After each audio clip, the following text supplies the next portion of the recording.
मदोऽहङ्कारचित्तानि नाहम् न च श्रोत्रजिह्वे न च घ्राणनेत्रे न च व्योमभूमि न तेजो न वायु चिदानन्दरूप शिवोऽहं शिवोऽहम् न च प्राणसंज्ञो न वै पञ्चवायु न वा सप्तधातु न वा पञ्चकोश न वा पाणिपादं न चोपस्थपायु चिदानन्दरूप शिवोऽहं शिवोऽहम्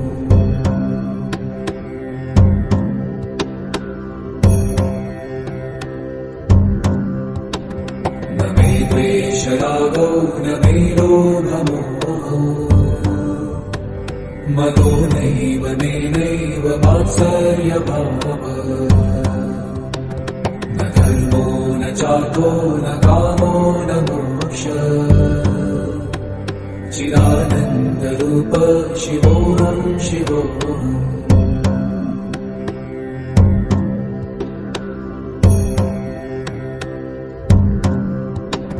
न पुण्यं न पापं न सौख्यं न दुःखम् न मन्त्रो न तीर्थं न वेदा न यज्ञा अहं भोजनं नैव भोजं न भोक्ता चिदानन्दरूप शिवोऽहं शिवोऽहम्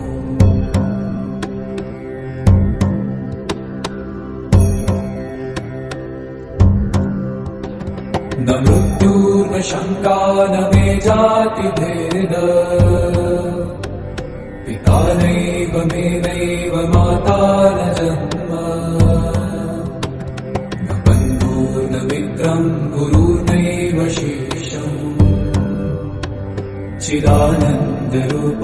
शिवोऽहं शिवोऽहम्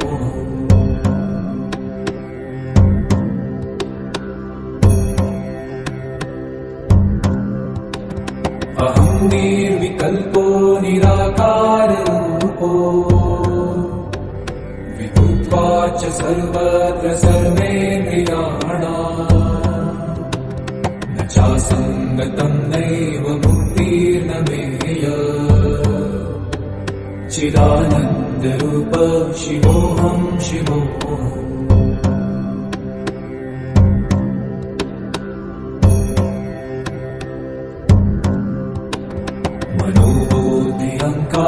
चित्तानि नाहम्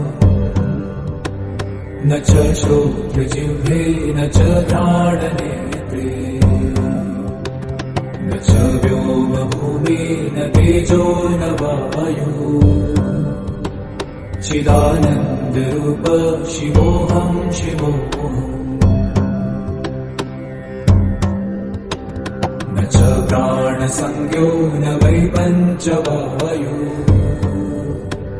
न वा सप्तधातु न वा पञ्चकोश न वा पाणिपादं न चोपस्थपायु चिदानन्दरूप शिवोऽहं शिवोऽहम्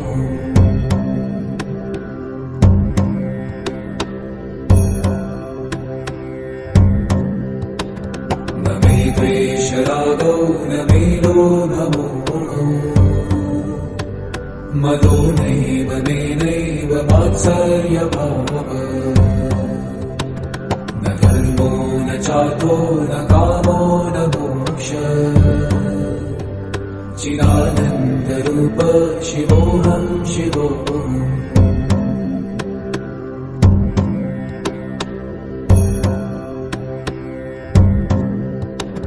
न पुण्यं न पापं न सौख्यं न दुःखम् न मन्त्रो न तीर्थं न वेदा न यज्ञा अहं भोजनं नैव भोजं न भोक्ता चिदानन्दरूप शिवोऽहं शिवोऽहम्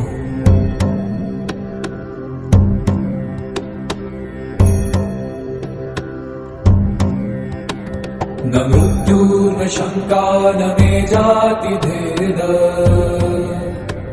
पिता नैव मे नैव माता न जन्म न बन्धुर्न मित्रं गुरुर्नैव शिष्यम् चिदानन्दरूप शिवोऽहं शिवोऽहम्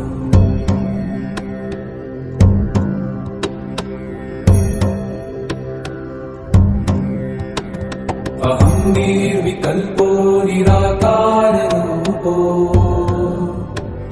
विभूत्वाच्च सर्वत्र सर्वेन्द्रियाणाम्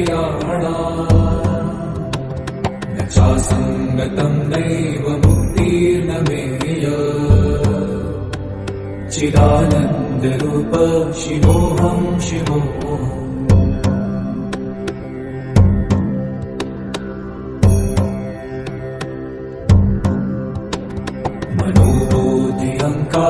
चित्तानि नाहम् न च श्रोत्रजिह्वे न च घ्राणनेत्रे न च व्योमभूमिर्न तेजो न वायु चिदानन्दरूप शिवोऽहं शिवोऽहम् न च प्राणसंज्ञो न वै पञ्चवायु न वा सप्तधातु न वा पञ्चकोश न वा पाणिपादं न चोपस्थपायु चिदानन्दरूप शिवोऽहं शिवोऽहम्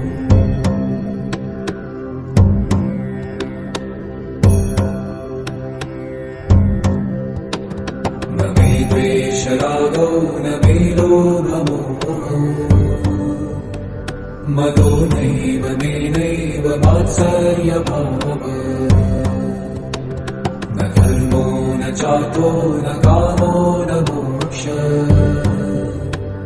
चिदानन्दरूप शिवोऽहं शिवोऽहम्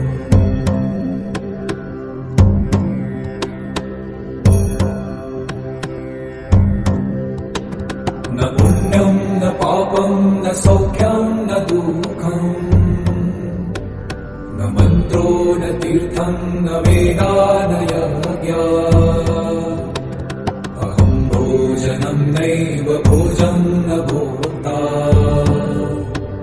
चिदानन्दरूप शिवोऽहं शिवोऽहम्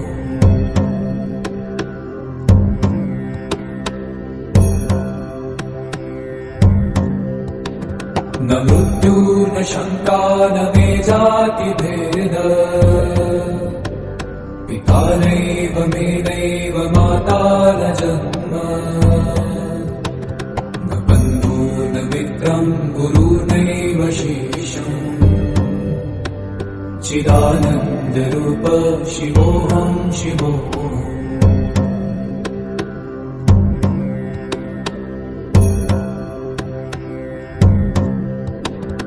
अहं निर्विकल्पो निराकाररूपो विभूत्वाच्च सर्वत्र सर्वेन्द्रियाणाम् न चासङ्गतं नैव मुक्तिर्न मेय चिदानन्दरूप शिवोऽहं शिवोऽहम्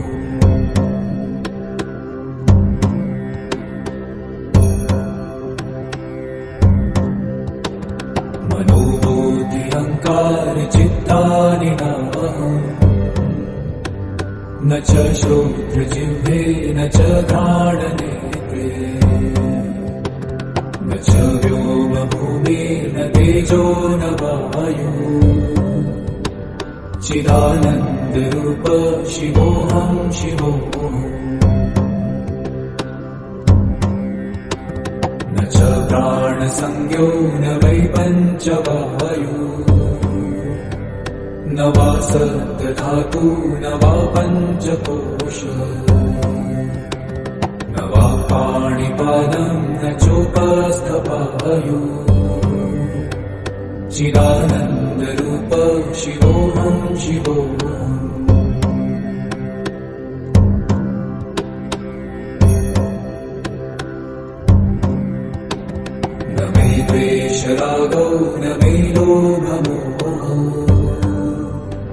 मनो नैव मेनैव मात्सर्यभाव न धर्मो न चार्थो न कामो न मोक्ष चिदानन्दरूप शिवोऽहं शिवोऽहम्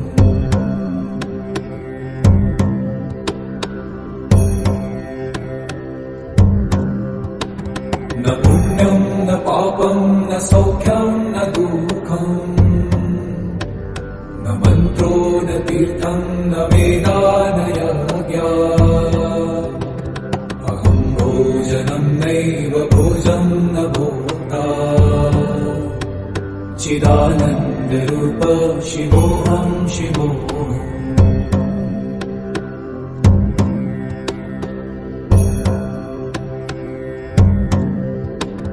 न मृत्यु न शङ्का न मे जातिभेद पिता नैव मे नैव माता न जन्म न बन्धु न मित्रं गुरुर्नैव शिष्यम् चिदानन्दरूप शिवोऽहं शिवोऽहम्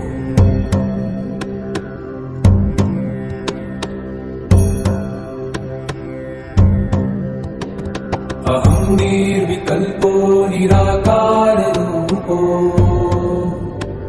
विभुत्वाच्च सर्वत्र सर्वेन्द्रियाणाम्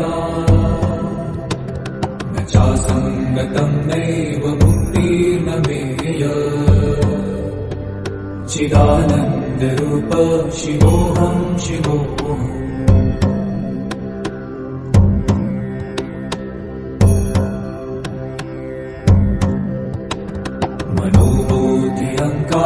चित्तानि नाहम् न च श्रोत्रजिह्वे न च घ्राणनेत्रे न च व्योमभूमि न तेजो न वायु चिदानन्दरूप शिवोऽहं शिवोऽहम् न च प्राणसंज्ञो न वै पञ्चवायु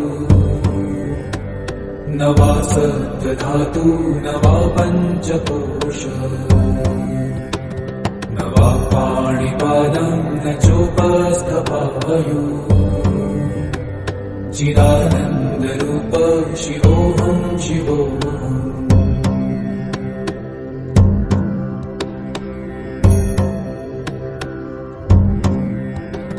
न मे द्वेषरागौ न मे लोभमोहौ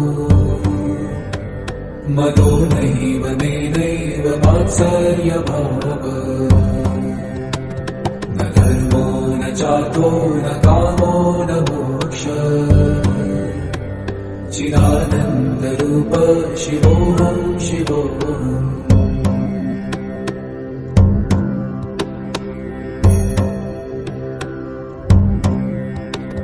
न पुण्यं न पापं न सौख्यं न दुःखम् न मन्त्रो न तीर्थं न वेदा न यज्ञा अहं भोजनं नैव भोजं न भोक्ता चिदानन्दरूप शिवोऽहं शिवोऽहम्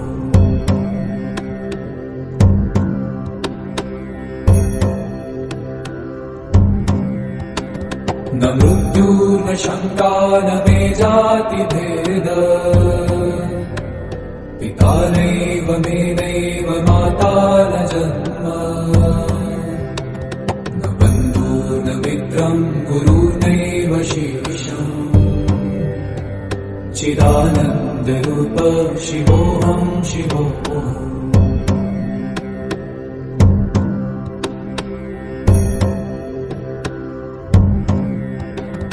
अहं निर्विकल्पो निराकाररूपो विभुत्वाच्च सर्वत्र सर्वेन्द्रियाणाम्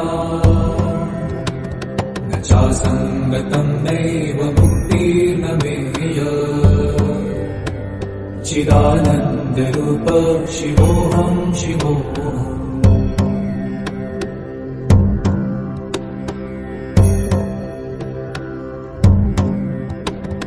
मनोबुद्धि अहंकार चित्तानि नाहम्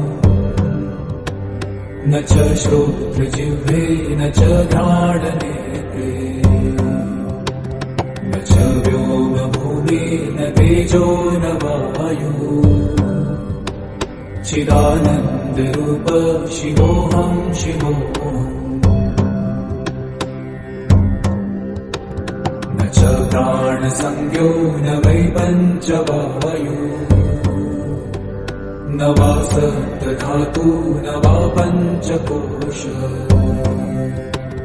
न वा पाणिपादं न चोपस्थपायु चिदानन्दरूप शिवोऽहं शिवोऽहम्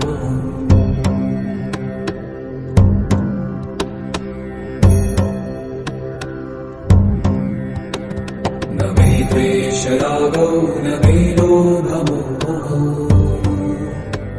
मदो नैव मे नैव मात्सर्यभावः न धर्मो न चार्थो न कामो न मोक्षः चिदानन्दरूप शिवोऽहं शिवोऽहम्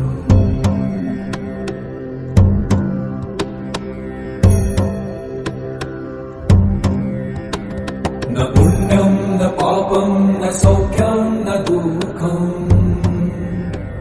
न मन्त्रो न तीर्थं न वेदा न यज्ञा अहं भोजनं नैव भोजं न भोक्ता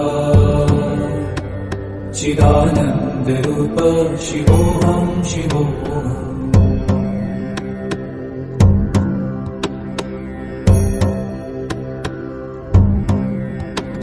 न मृत्यु न शङ्का न मे जातिभेद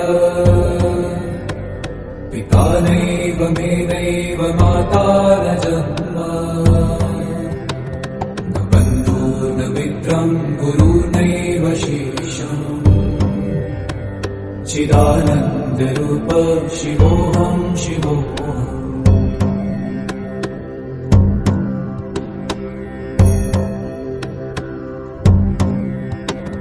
अहं निर्विकल्पो निराकाररूपो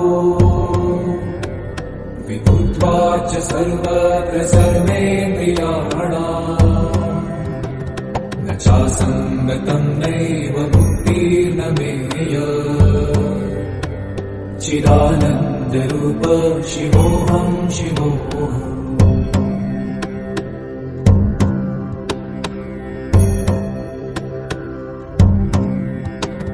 मनोबुद्धि अहंकार चित्तानि नाहम् न च श्रोत्रजिह्वे न च घ्राणनेत्रे न च व्योमभूमि न तेजो न वायु चिदानन्दरूप शिवोऽहं शिवोऽहम् न च प्राणसंज्ञो न वै पञ्चवायु न वा सप्तधातु न वा पञ्चकोश न वा पाणिपादं न चोपस्थपायु चिदानन्दरूप शिवोऽहं शिवोऽहम्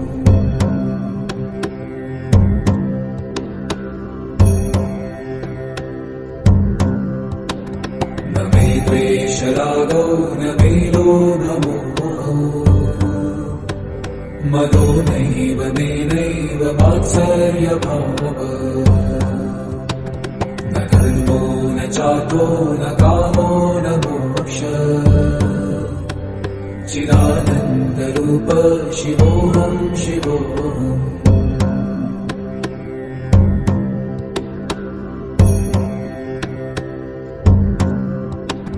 न पुण्यं न पापं न सौख्यं न दुःखम् न मन्त्रो न तीर्थं न वेदा न यज्ञा अहं भोजनं नैव भोजं न भोक्ता चिदानन्दरूप शिवोऽहं शिवोऽहम्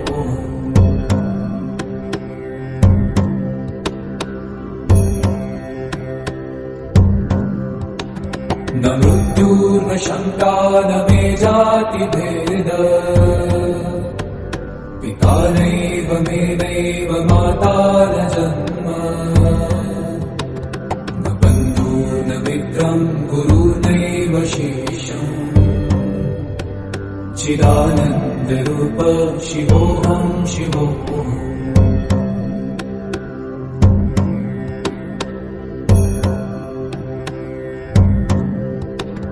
अहं निर्विकल्पो निराकाररूपो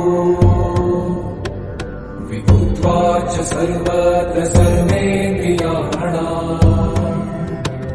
न चासङ्गतं नैव मुक्तिर्न मेय चिदानन्दरूप शिवोऽहं शिवोऽहम्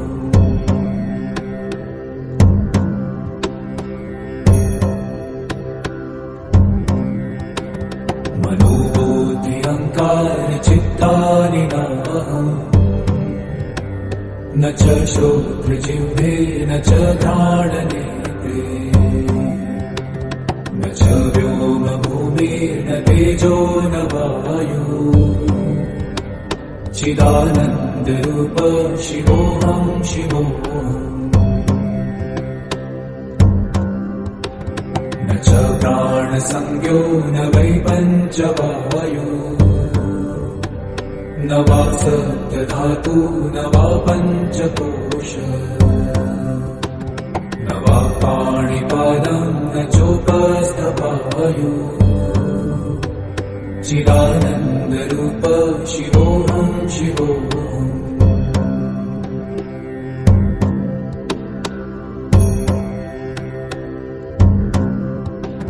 न मे द्वेषरागौ न मे लोभमोहो मदो नैव मे नैव मात्सर्यभावः न धर्मो न चार्थो न कामो न मोक्षः चिदानन्दरूप शिवोऽहं शिवोऽहम्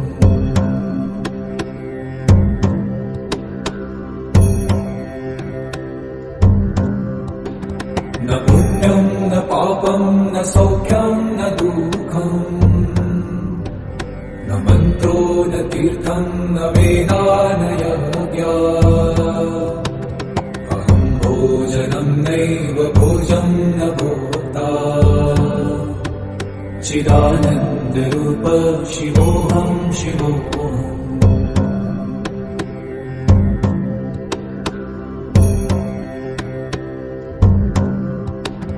न मृत्यु न शङ्का न मे जातिभेद पिता नैव मे नैव माता न जन्म न बन्धु न मित्रं गुरुर्नैव शेषम् चिदानन्दरूप शिवोऽहं शिवोऽहम्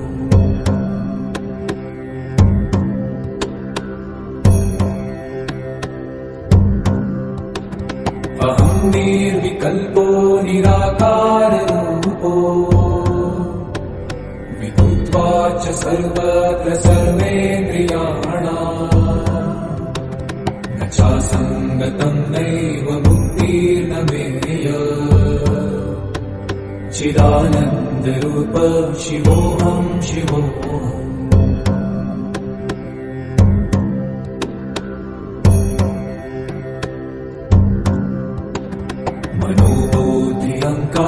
चित्तानि न च श्रोत्रजिह्वे न च घ्राणनेत्रे न च व्योमभूमिर्न तेजो न वायु चिदानन्दरूप शिवोऽहं शिवोऽहम् न च प्राणसंज्ञो न वै पञ्चवायु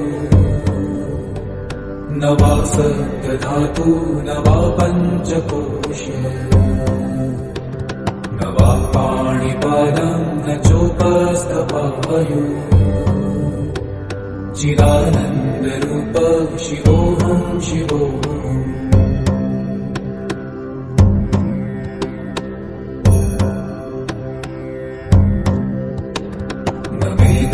द्वेषरागौ न मे लोभमोहो मदो नैव मेनैव मात्सर्यभावः न धर्मो न चार्थो न कामो न मोक्षः चिदानन्दरूप शिवोऽहं शिवोऽहम्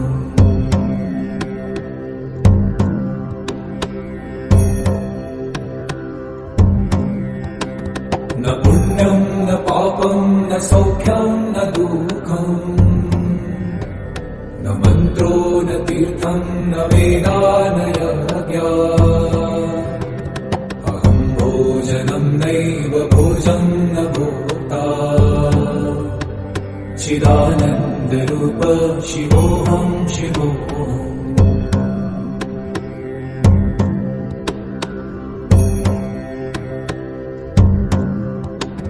न मृत्यु न शङ्का न मे जातिभेद पिता नैव मे नैव माता न जन्म न बन्धुर्न मित्रं गुरुर्नैव शिष्यम् चिदानन्दरूप शिवोऽहं शिवोऽहम्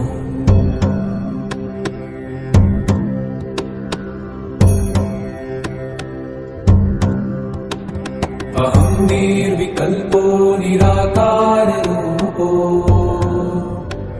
विभुत्वाच्च सर्वत्र सर्वेन्द्रियाणाम् न चासङ्गतं नैव मुक्तिर्न मेय चिदानन्दरूप शिवोऽहं शिवोऽहम्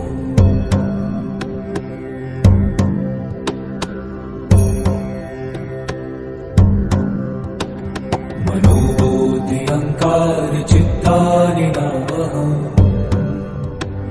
न च श्रोत्रजिह्वे न च घ्राणनेत्रे न च व्योमभूमिर्न तेजो न वायु चिदानन्दरूप शिवोऽहं शिवोऽहम् न च प्राणसंज्ञो न वै पञ्चवायु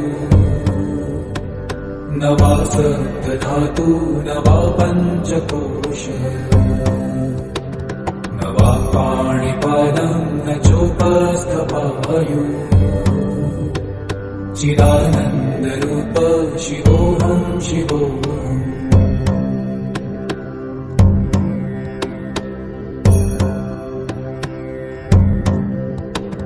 न मे द्वेषरागौ न मे लोभमोहो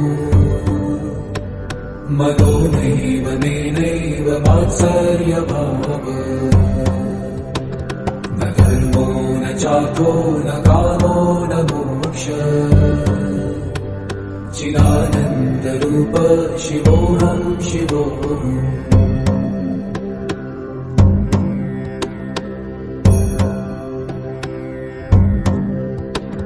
न पुण्यं न पापं न सौख्यं न दुःखम्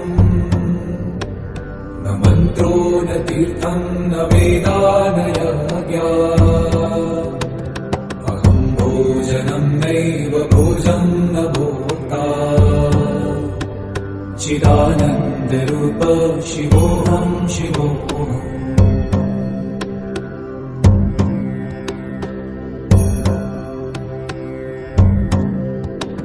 न मृत्यु न शङ्का न मे जातिभेद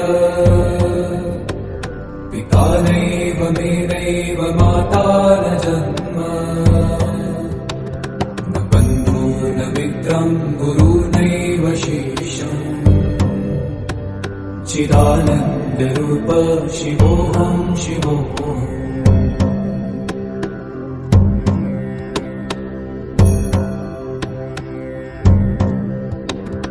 अहं निर्विकल्पो निराकाररूपो विभुत्वाच्च सर्वत्र सर्वेन्द्रियाणाम् न चासङ्गतं नैव मुक्तिर्न मेय चिदानन्दरूप शिवोऽहं शिवोऽहम्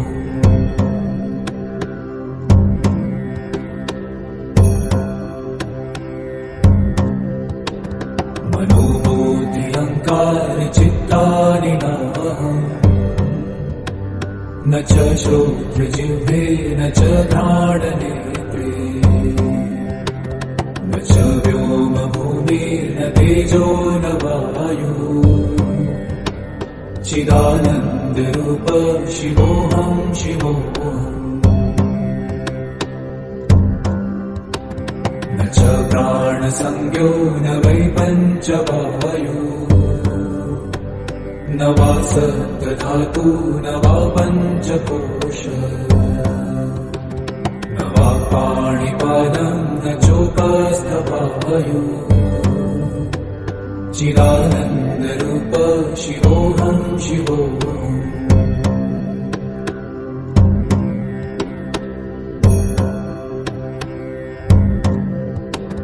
न मे द्वेषरागौ न मे लोभमोहो मदो नैव मेनैव मात्सर्यभावः न धर्मो न चार्थो न कामो न मोक्षः चिदानन्दरूप शिवोऽहं शिवोऽहम्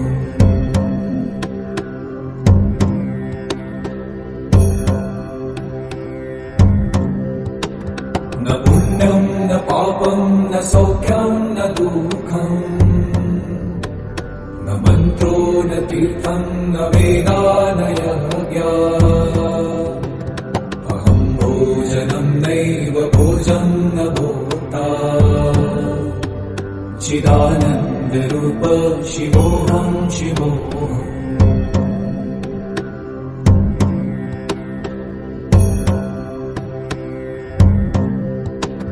न मृत्युर्न शङ्का न मे जातिभेद पिता नैव मे नैव माता न जन्म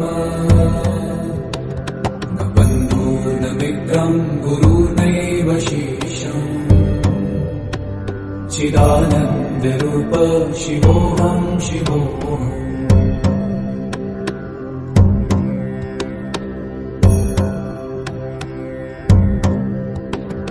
अहं निर्विकल्पो निराकाररूपो विभूत्वा च सर्वत्र सर्वेन्द्रियाणाम् न चासङ्गतं नैव मुक्तिर्न मेय चिदानन्दरूप शिवोऽहं शिवोऽहम्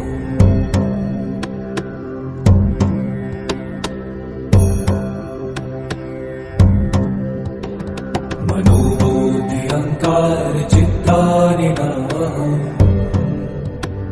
न च श्रोत्रजिह्वे न च घ्राणनेत्रे न च व्योमभूमिर्न तेजो न वायु चिदानन्दरूप शिवोऽहं शिवोऽहम् न च प्राणसंज्ञो न वै पञ्चवायु न वा सप्तधातु न वा पञ्चकोश न वा पाणिपादं न चोपस्थवायु चिदानन्दरूप शिवोऽहं शिवोऽहम्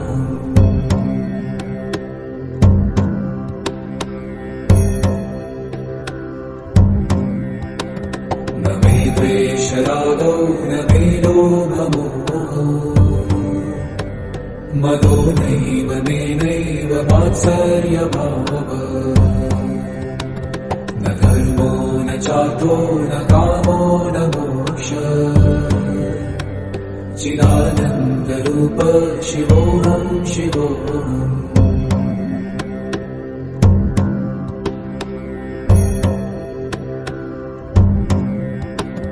न पुण्यं न पापं न सौख्यं न दुःखम् न मन्त्रो न तीर्थं न वेदा न यज्ञा अहं भोजनं नैव भोजं न भोक्ता चिदानन्दरूप शिवोऽहं शिवोऽहम्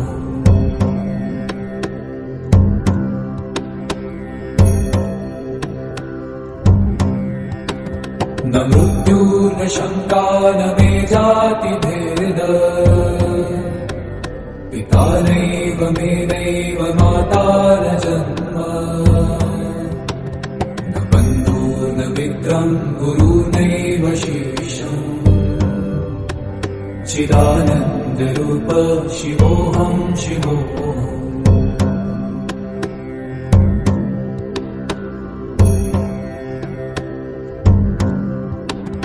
अहं निर्विकल्पो निराकाररूपो विभूत्वाच सर्वत्र सर्वेन्द्रियाणाम् न चासङ्गतं नैव मुक्तिर्न मेय चिदानन्दरूप शिवोऽहं शिवोऽहम्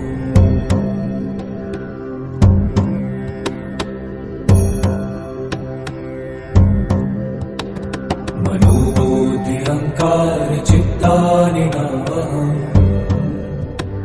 न च श्रोत्रजिह्वे न च घ्राणनेत्रे न च व्योमभूमिर्न तेजो न वायु चिदानन्दरूप शिवोऽहं शिवोऽहम् न च प्राणसंज्ञो न वै पञ्चवायु न वा सप्तधातु न वा पञ्चकोश न वा पाणिपादं न चोपस्थपायु चिदानन्दरूप शिवोऽहं शिवोऽहम्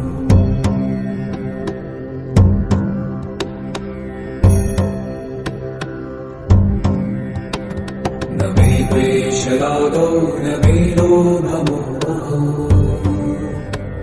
मदो नैव नेनैव वात्सर्यभावः न धर्मो न चातो न कामो न मोक्षः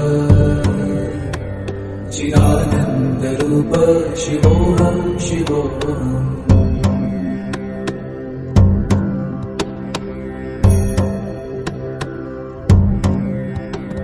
न पुण्यं न पापं न सौख्यं न दुःखम् न मन्त्रो न तीर्थं न वेदा न यज्ञा अहं भोजनं नैव भोजं न भोक्ता चिदानन्दरूप शिवोऽहं शिवोऽहम्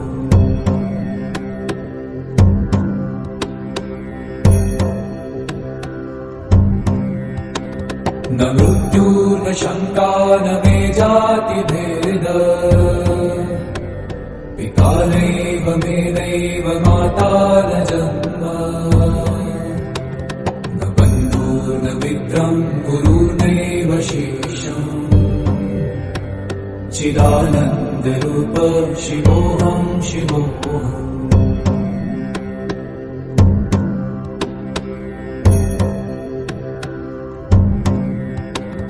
अहं निर्विकल्पो निराकाररूपो विभूत्वाच सर्वत्र सर्वेन्द्रियाणाम् न चासङ्गतं नैव मुक्तिर्न मेय चिदानन्दरूप शिवोऽहं शिवोऽहम्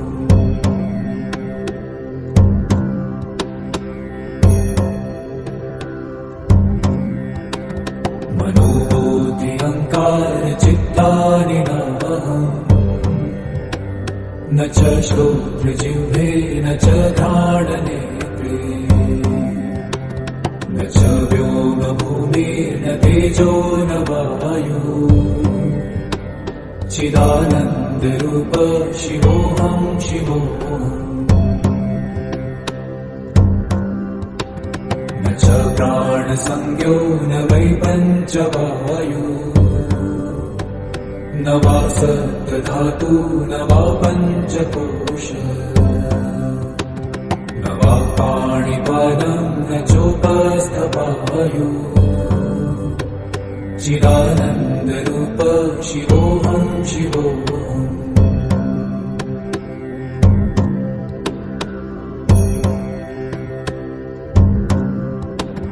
न मे द्वेषरागौ न मे लोभमोहो मदो नैव मेनैव मात्सर्यभावः न धर्मो न चार्थो न कामो न मोक्षः चिदानन्दरूप शिवोऽहं शिवोऽहम्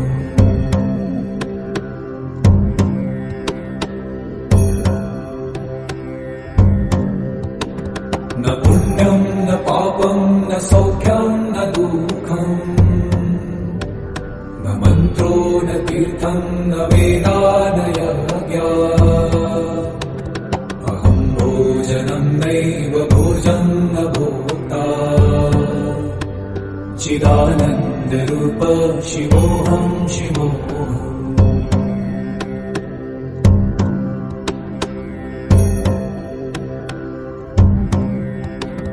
न मृत्यु न शङ्का न मे जातिभेद पिता नैव मे नैव माता न जन्म न बन्धु न मित्रं गुरुर्नैव शिष्यम् चिदानन्दरूप शिवोऽहं शिवोऽहम्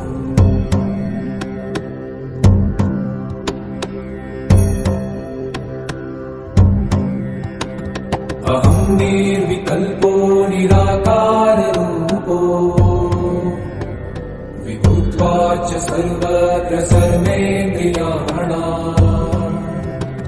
न चासङ्गतं नैव मुक्तिर्न मेय चिदानन्दरूप शिवोऽहं शिवोऽहम्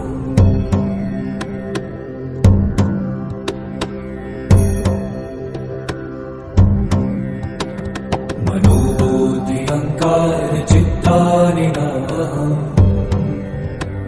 न च श्रोत्रजिह्वे न च घ्राणनेत्रे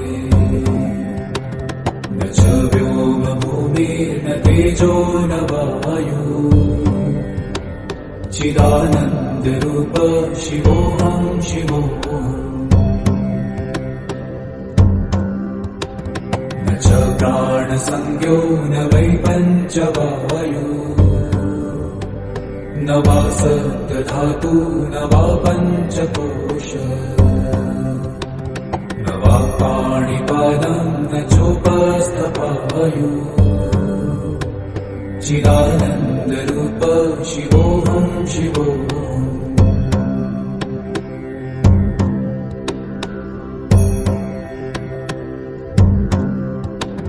न मे द्वेषरागौ न मे लोभमोहौ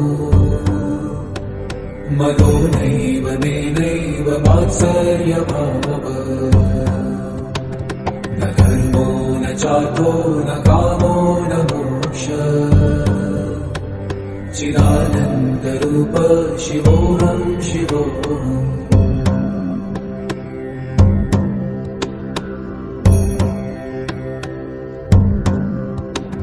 न पुण्यं न पापं न सौख्यं न दुःखम् न मन्त्रो न तीर्थं न वेदा न यज्ञः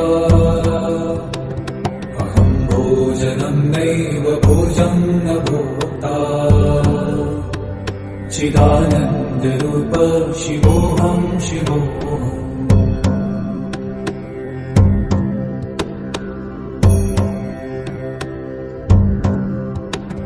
न मृत्यु न शङ्का न मे जातिभेद पिता नैव मे नैव माता न जन्म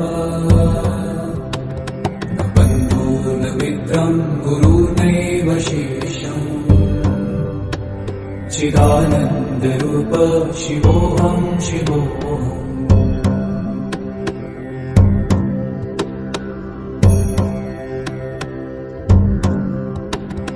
अहं निर्विकल्पो निराकाररूपो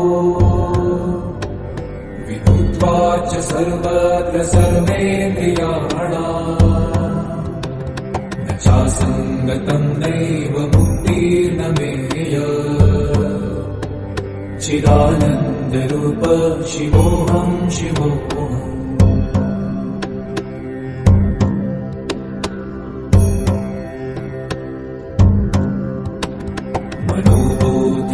संस्कारचित्तानि नाहम् न च श्रोत्रजिह्वे न च घ्राणनेत्रे न च व्योमभूमि न तेजो न वायु चिदानन्दरूप शिवोऽहं शिवोऽहम्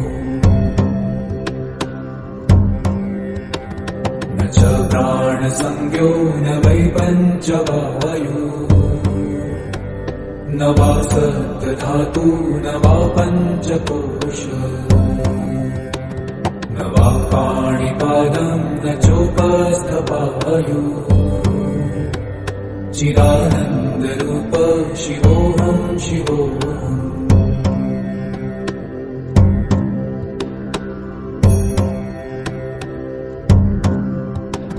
न मे द्वेषरागौ न मे लोभमोहो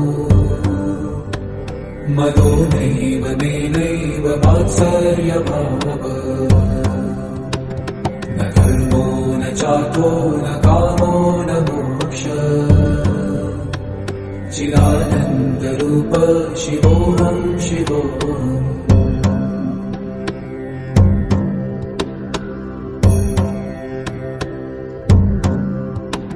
न पुण्यं न पापं न सौख्यं न दुःखम् न मन्त्रो न तीर्थं न वेदा न यज्ञा अहं भोजनं नैव भोजं न भोक्ता चिदानन्दरूप शिवोऽहं शिवोऽहम्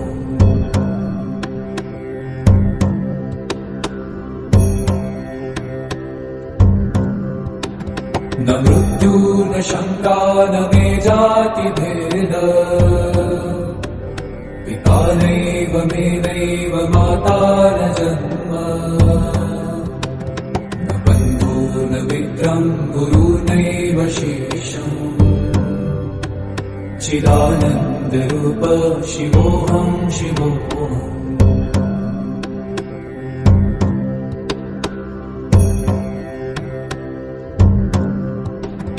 अहं निर्विकल्पो निराकाररूपो विभूत्वाच सर्वत्र सर्वेन्द्रियाणाम् न चासङ्गतं नैव मुक्तिर्न मेय चिदानन्दरूप शिवोऽहं शिवोऽहम्